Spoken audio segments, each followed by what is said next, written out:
मेघों को आज्ञा दे करके पृथ्वी पर जल बरसाते हैं, जो रिद्धि सिद्धि पूजा करके अपना धन धान्य बढ़ाते हैं।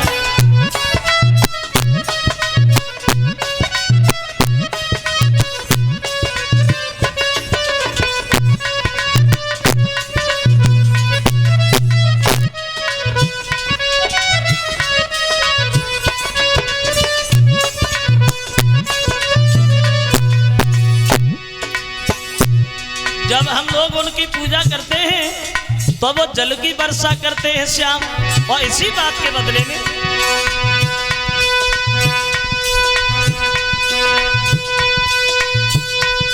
ब्रजवासी उन्हें मनाने को उत्सव हर साल मनाते हैं, जो मेह की याचना करते हैं इस गाकर उन्हें रिझाते हैं।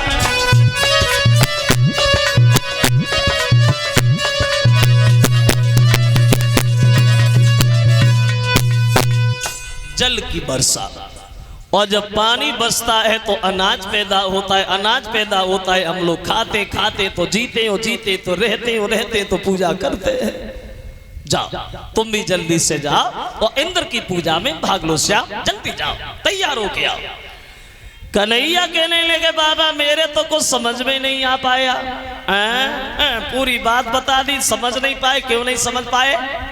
बोले बाबा मेरे समझ में इसलिए नहीं आया कि कोई कहीं भटक रहा है और कोई कहीं भटक रहा है, किसी को किसी के नाम पे विश्वास और किसी को किसी के नाम पे विश्वास। और वो श्याम नंद बाबा से एक बड़ा अच्छी बात बोले और कहते कि है जब ढली दुनिया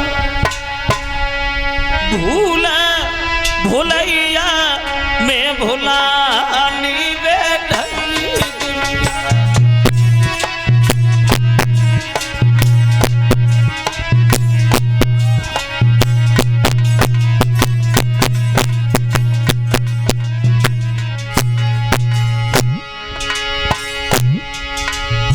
बाबा दुखिया भैया पानी मांगे ले डंडा लतरावे। अगर भाई दुखी है, परेशान है, अपने सगे भाई से सहायता मांगता है तो सगा भाई उसकी सहायता नहीं करता, सिर्फ उसकी मजाक बनाता है और बोले अरे दुखिया भैया पानी मांगे ले डंडा लतरावे। और सुनो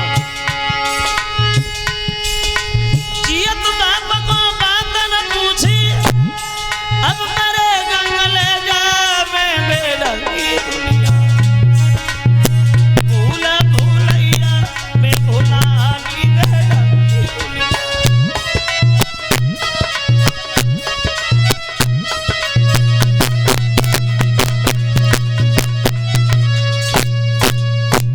कोई कहीं भटक रहा है और कोई कहीं भटक रहा है, किसी को किसी के नाम पे विश्वास है, किसी को किसी के नाम पे विश्वास है।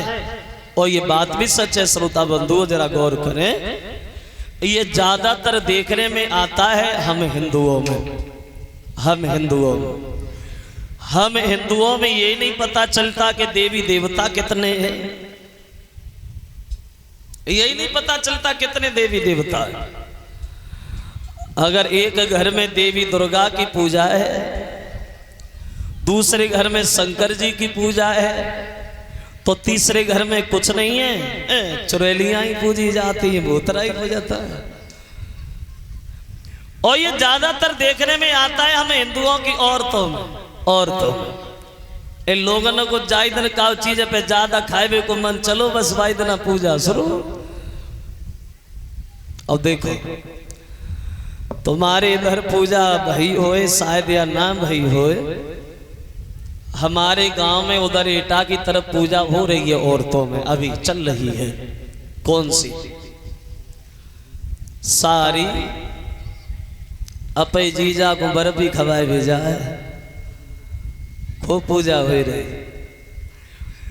एक पूजा कुछ दिन पहले और वही एक लड़का पे 500 ग्राम जलेबी खा, एक लड़का पे आधो किलो जलेबी खा। इतनी पूजा भाई, इतनी पूजा भाई, जो कच कच खाए के भी मान लो पड़ी गई। और सोचने वाली बात है, एक लड़का पे आधो किलो जलेबी खाइबे हैं, वो कहू कि भाई 10-12 तो मज रहे हैं, सांची कह रहे। और ऐसा नहीं है कि ना होते हो, होते हैं। लगभग इस बात को 11 साल के करीब हो गए। शायद आपने पेपर में पढ़ा हो, किसी ने याद हो किसी को, ये तो पेपर में भी दिया था। हमारे इसी एटा हॉस्पिटल में एक औरत के एक बार में 5 लड़का पैदा हुए थे, 5, और 4 पहले से मौजूद थे। कितने हो गए? 9। और हम सोचते हैं ऐसी एक आत्मा भगवान की और दया हो गई तो अंधविश्वास देखो। अभी कुछ दिन पहले की बात है, वो एक बीमारी चली थी, चुटिया वाली बीमारी। वो चुटियां काटी जा रही थी औरतों की रात में। ऐसी ऐसी औरतें देखने में आई, जब संजा को रात में सोती थी तो हेलमेट लगाए के सोती। तो कन्हैया बोले बाबा, इसलिए हम नहीं समझ में आ रही है मेरे के, कोई कहीं जा रहा है, कोई कहीं जा रहा है। तो नंद बाबा भी बोले श्याम समझ तो हम भी नहीं पाए, तुम्हारी क्या इच्छा है। तो कन्हैया ने एक बात कही, बाबा देखो, इंद्र का काम है जल की वर्षा कराना, इसलिए उसे इंद्र बनाया गया है। अगर गौर से देखो तो सबका मालिक एक है, परमेश्वर, उसी का अच्छा पूजन लगता है। और यहां अगर देखते हो तो हम लोगों का मालिक है गोवर्धन, जहां हमारी गाय चरती हैं, बछड़ा चरते हैं, और हम लोग जहां खेलते हैं, दिन रात के लोले करते हैं। पूजा करो तो गोवर्धन की, अन्यथा इंद्र की पूजा हम होने नहीं देंगे। तो नंद बाबा बोले कन्हैया कह क्या रहे हो, पागल हो, बुद्धि नहीं है। अगर ये बात कहीं धोखा से इंद्र को पता चली गई तो पता है क्या करेगा? श्याम बोले बाबा क्या करेगा? ज्यादा करेगा तो जल की वर्षा नहीं करेगा, और क्या करेगा। लेकिन पूजा तो अब नंद बाबा होगी गोवर्धन की।